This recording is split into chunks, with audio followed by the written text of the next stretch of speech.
Where are you from? DMV, 2 up, 2 down. Okay. And what was life like growing up in the DMV? I'm blessed. The DMV is, I'm from Northern Virginia, particularly Woodbridge, 20 miles south of DC. I'm blessed. Had both my parents in the house. Grew up going to regular school, Boys and Girls Club after school, running around with the kids. I had neighbors of different backgrounds, ethnicities, cultures, etc., from same-sex couples to Middle Eastern to East African to Russian to all the above, and it informed the man I am today. So, yeah. Do you come from a musical family? No, I come from a musical loving family. My dad was a big Prince fan. I heard it. If I heard Ozzy Brothers, 7 o'clock in the morning, I know I'm coming down, cleaning up, doing dishes, mopping, and all that. So nobody in my family was necessarily musical. Mm-hmm. None of us can sing. I sing all the time, but can't. But we all do love music and have a music appreciation. Mm. And so, like, what informed your appreciation of music? Was it the fact that your family played music, or like what was the moment where you said that, you know, I enjoy music and I want to? Yeah, I was just inundated with it in everything I did in life. You know what I'm saying? Mm-hmm. From chores to homework to conversations at the dinner table to discipline. Yeah. There was always a soundtrack in the background playing. Mm-hmm. And my father, rest in peace, was the bootleg king.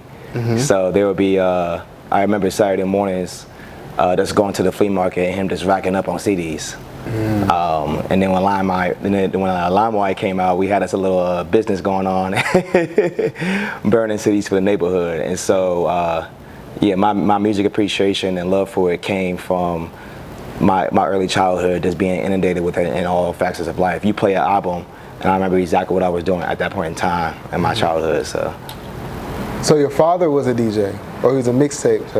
My father, he wasn't a DJ. He was just, my parents are very cultured, right? And so we were, to a degree, always into outfits. You know, when we step outside the house, you have to make sure you're looking your best. Mm-hmm. We're always into, you know, music and stylish. My dad, whether or not he admitted it or not, and my mother too, to a degree, they were very into hosting and bringing people together and being stylish and being like, you know, that family that's spoken about or that person that's spoken about. So with that became just like dancing and drinking and fun and partying and all that stuff. That I wasn't doing that at an early age, but I just saw it my whole life, right? Just like your typical black loving family, yeah. Mixed neighborhood. Even though the neighborhood is pretty diverse, we had some really strong black families there too, yeah. That would come over, watch the games, kick it, play music. And at an early age, I was always told to like, go ahead and play some music while we out here doing, you know, slamming dominoes, playing bid whist, playing spades. So yeah, when all that was going on, I was pretty much curating it from an early age. Yeah. And so I guess that's where the DJ thing came about. During those early parties my parents used to host. Were you interested in any other art forms as a child, like outside of music? Were you doing anything? So this is a little controversial to say. I was really into martial arts. Mm-hmm. To a degree, I do think that's an art form. Yeah, yeah. Controlling your body. I have friends who are dancers who, you know, probably would agree. They do the same thing, and you know, as far as like expressing themselves through the motion of their body. So I was doing a lot of that early on.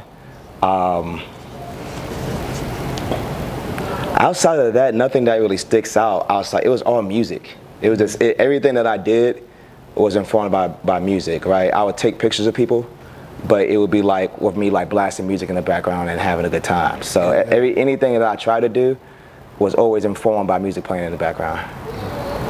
So at what point did you say to yourself, I want to take DJing seriously, like I want to do this as a professional career? Yeah, that's a good question. So I was living here in Atlanta, working for this big corporation. Had a big shiny name to it. I was doing well financially. Was and still is blessed, but everything was going right until my contract just ended. You know, I worked myself out of a job, and that was on the Friday of my dad's 1-year death anniversary. He died on Friday the 13th, Friday the 13th, 19, or the 14th, that Friday was the 14th, was a 1-year anniversary from a date standpoint where I got let go. And I told myself, like, if I can get fired from this safe job, I might as well just jump off the porch and just do what I love doing. And so that's when I really started investing in like buying equipment, teaching myself how to DJ. And I had people help me along the way, but teaching myself how to DJ via YouTube, YouTube University, shout out to y'all, and building up from there. So that's what made me start to do it. And so what were some of the challenges that you encountered when starting? Just that, starting, not even knowing how to plug in my different chords, what system or software I need to use, what type of equipment I need to buy in particular, how to get music, how to download music, how to get a hard drive. These are things that I didn't ask myself early on. Excuse me. Needing another computer outside of, you can't use your chill computer and also use it as your DJ computer. That just creates a whole bunch of can of worms. So these are things that you just, unless you have someone teaching you hands-on, you just learn on the fly. So those are probably like the biggest obstacles early on. And then from there, I guess anything you would go through in life, right, is just getting good at being good, right? And so figuring out what people resonate with when they're dancing or having a good time, staying current, but also like not compromising my integrity as far as the type of music I like to play. So I'll probably say, outside of just getting started, the second piece will probably be finding my niche, right? I can play like the top 40 Billboard songs all day, every day, but I walk away from those DJ gigs not feeling fulfilled, feeling like I was just earning the check. Right. And it wasn't until really, can I curse on here? Yeah. So I just said, fuck it, I'm just gonna start doing me. And I started playing like random house 90s, which isn't like, now in the grand scheme of things, isn't that unique of a thing to do, but when oftentimes the nightlife is informed by like the club scene, it's kind of hard to play like I don't know, like a Donnell Jones disco 19, 7-inch remix, what I'm saying? It's hard to do that. And so I just kept on doing it. I got to the point where I just didn't care. I just kept on playing what I wanted to play. Obviously, you have to make compromise, like in any relationship. I have a relationship with the crowd. I have to make compromises to what they want to hear and how they feel. But meeting somewhere in the middle versus just doing all that. And so that would probably be, and that's something I'm still learning to do to a degree. And probably will for a while. Not everybody wants to hear like a Soul Makosa 1976 African funk song. So in the middle of like a 13-year-old birthday party. So you have to make compromises and concessions through it, which is part of being an artist. So with the emergence of the like CDJs and digital controller systems in the 2000s, I feel like we've seen like this debate about whether or not like traditional scratch DJs or DJing is still important. How do you feel about that? Yeah, that's so funny. I like to be a fly on wall on those type of conversations. I don't really judge by what like people use or how they do it, so long as it sounds good on the other side. So now I'm based out of, I used to live here in Atlanta, but now I'm based out of Brooklyn. Yeah. And I like to surround myself with people who are like the experts of their craft, and part of that is like adopting their their way of thinking about it, their approach, how they talk about it, how they speak about it. And so that being said, the mentors that I have, not so much about CDJs, they just hate when people don't scratch. It's like you're like bastardizing the art form.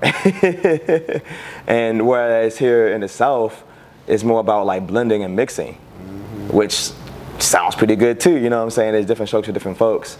So to answer your question, I hear what they're saying, and I make sure that I have that button in my utility belt. I don't want to be so stubborn that I only do this type of I'm only, I started DJing in the South, so I'm only gonna do mixing. And no, I'm gonna take what you say and put it to my utility belt versus, and then take what they do and just, you know, build from there. So it's a big thing. And they call people button mashers up there. Like, yo, he just mashing buttons, he ain't doing nothing. I love hearing those comments. I just be like instigating it. But at the end of the day, like, if it sounds good on the other end, if people like it, if it resonates with folks, do your thing. You know what I'm saying? So that's how I look at it. What's been the most memorable moment in your career thus far? That's a good question. All right, so I'm gonna give like a weird answer and then I'll answer it directly. So every time, and this is just a weird thing about performing, every time I DJ, I scratch live, or I DJ live.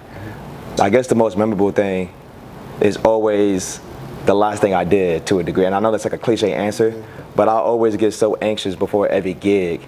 It will be like a new bar that everyone knows about in town. And so if I'm there, you know, I must have some type of like level of skill for me to even get that gig. And so people get excited. So I get there and it's the same as any other bar. And so like, it was exciting in the moment. And it's so like, oh, I'm at this big, I made it. I'm at the 4040 Club, right? I DJ'd there and it was fun, but the 4040 Club sells the same liquor, has the same type of DJs, has the same type of ambiance as a bunch of other clubs, you know, around the area. And so, in that case, the most, it's never one particular thing.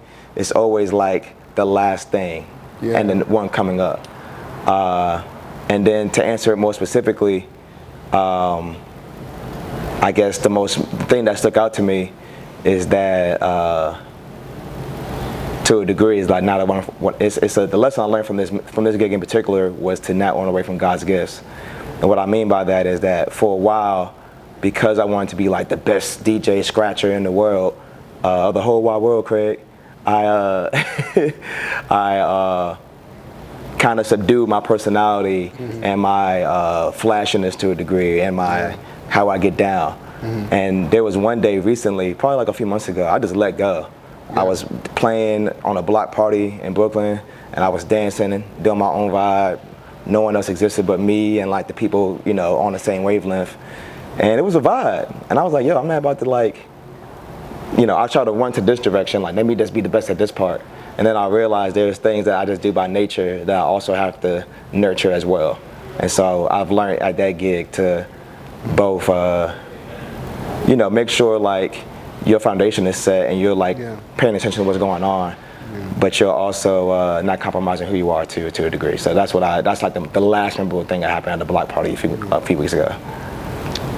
So you mentioned, I thought it was interesting that you mentioned that you sort of had to like turn your personality down or curate it in a specific way. Are you an introvert or an extrovert? I'm an extrovert. Everybody knows it. I'm an extrovert through and through, and I didn't want. I'm like as far as like, I have dumb nicknames for myself, but like, you know, I'm like, when I'm out having fun, I'm like Diddy. I'm like bouncing off the walls. I just get energy from people. I just love enjoying hosting and being around people, learning about people's cultures, the differences, what like, you know, what they do, how they think. And I pick that apart by socializing with them, just naturally, not me like necessarily like digging up their ass or anything like that, but just like watching them the long way. You know what I'm saying? Just watching them be themselves, watching them be comfortable, watching them do their thing. And so that being said, because of my personality and how social I am, I didn't want that to be the main driving force of why people support me as a DJ. So I purposely like would promote stuff and wouldn't put my face on it, right? Or I would be like doing a video of me scratching and it's only my hands, or it's like a side of my face, because it's not about me, it's about what I'm doing. Right. And to a degree, that's a little insecure. You know what I'm saying? That like, if I'm good at it, it doesn't matter if my face is in there or not. You know what I'm saying? I'm not trying to pimp myself, but like, you know, if it's cool to be, you know what I'm saying? It's cool to get in front of the camera sometimes, just be yourself. You know what I'm saying? Especially in this day and age. And so, I'm not chasing like clout or to be. And that's one thing too. I don't want to be a socialite. I don't want to be Mr. Popular. Outside of just the people who know me. You know what I'm saying? I don't want to. I don't care about that stuff, to be honest. I just don't care about being cool, you know, being the most popular person in the room. I just like to have fun and just like to express myself, you know what I'm saying? And so a little bit of that was me not trying to be that person, you know what I'm saying? That's like a kind of like a TikTok reel that you just see every, you know, for 3 seconds type of thing. I wanted to be somebody like, when my name comes up, it's like, yo, his shit is hard, I want to fuck with him. Or like, you know what I'm saying, his shit, like, oh, he's a nice DJ, like, oh, he DJing tonight? I don't want it to be about me doing a backflip. Right. And so now that I felt like I'm at a point in my career where I've taken care of like the technique and the skill and the art form and I'm still growing, I'm nowhere near, I'm not battling you. We can battle like live at a party, but I'm not going to do a scratch battle with you or anything, so don't at me with beef like that. I'm not going to do it. But we can go back and forth walking out a party and see who gets the biggest response. You know what I'm saying? And so, but anyway, now that that's taken care of, now I'm more comfortable doing interviews, getting out of my shell, getting out of, you know, whatever boxes I held for myself, and just be myself all the way around. So. Awesome. So did like the pursuit of your DJ career cause any conflicts in your personal life? So, for example, with people who you're close with, it could be a significant other, it could be a best friend, etc. Yeah, that's a good question. It's hard to date because you just come off like you're just like a party. You know what I'm saying? Like, you probably think I'm on drugs. I'm having, you know, irresponsible sex every other minute. You know what I'm saying? Like, I'm just going crazy. And to be honest, I socialize. I do my thing. I have fun, but I'm pretty boring. I'm pretty chill. You know what I'm saying? I like to watch movies. I like to just chill, hang out. But you know, when you have this persona and you have a career like a DJ as a job title, it gives off the impression that you're just like a sleazebag to a degree. You know what I'm saying? Or to a certain level. Like, oh, you're in entertainment. Oh, you're a DJ. Like, oh yeah, I bet you're like going crazy. And then don't be all that, you know what I'm saying? So that's one thing that's kind of like just when it comes to dating. As far as relationships go, everything else, I mean, as far as like my daytime and like other jobs I've had, corporate jobs I've had, it's really just about like working your schedule, you know what I'm saying? Being airtight on that shit, you know what I'm saying? Making sure you waking up when you wake up, making sure you ain't letting, you know, because for a lot of times, your dream job is being financed by your main job or your daytime job. And so you have to make sure that that's in order before you just be irresponsible on one end. And so, yeah, it's challenging, but it's part of this life, you know what I'm saying? Like anything worth having, just gonna have to be some concessions you have to make or compromises. And so, keep my shit straight. Yeah, facts. So what's your ultimate aspiration with your DJing career? Like, where do you see it going? Yeah, that's a really good question. So, one of many reasons why I moved to New York is because I wanted to explore exactly what I wanted to do with music, like for real, right? Not just on something like, oh, this is like a hobby I'm doing. And this past summer was like kind of like for me a testing ground of like, you know, how good I am, or like, you know, what's the business side of it look like, you know what I'm saying, in real, like in the biggest crazy market, you know what I'm saying, with us you know, in like the toughest, nastiest, grittiest city in the world, like how you work that out, you know what I'm saying? Facts. And you know, it's an ongoing thing, but I came out the other side bigger and better than what I was prior, you know what I'm saying? So this shit going, I'm doing something right, you know what I'm saying, with the grace of God and everybody else supporting me. So, and I feel like there's some momentum going behind me right now. Yeah. I can't necessarily identify exactly what it is, or how to get there necessarily, but I'm running towards that motherfucker. You know what I'm saying? That's how I feel right now. And so my long-term goals, I mean, I need to be obviously living comfortably. I don't have to be, again, I'm not trying to be, I'm trying to get, don't get it twisted, I'm trying to get this bag. But I'm not trying to like, that's not like the driving force behind what I'm doing. What I'm trying to do, what's the long-term goal? Still figuring it out, you know what I'm saying? This shit's just going well, I'm working hard. It's actually gotten bigger than what I thought it was, a little faster than I thought it was. And so I'm just excited, man. I'm not. I used to be like a person to be very structured. It has to be like this. Has to be like that. It has to be like this. But I think it's an opportunity for me to just let go. You know what I'm saying, and let someone else take control of it. You know what I'm saying? Not be sloppy. I'm not promoting not handling your business. You know what I'm saying? But as far as like, as long as your bases are covered, I'm just letting this shit take me where it's going. So that's how I feel like today. Yeah. For someone watching this who aspires to do what you do, what advice would you have for them?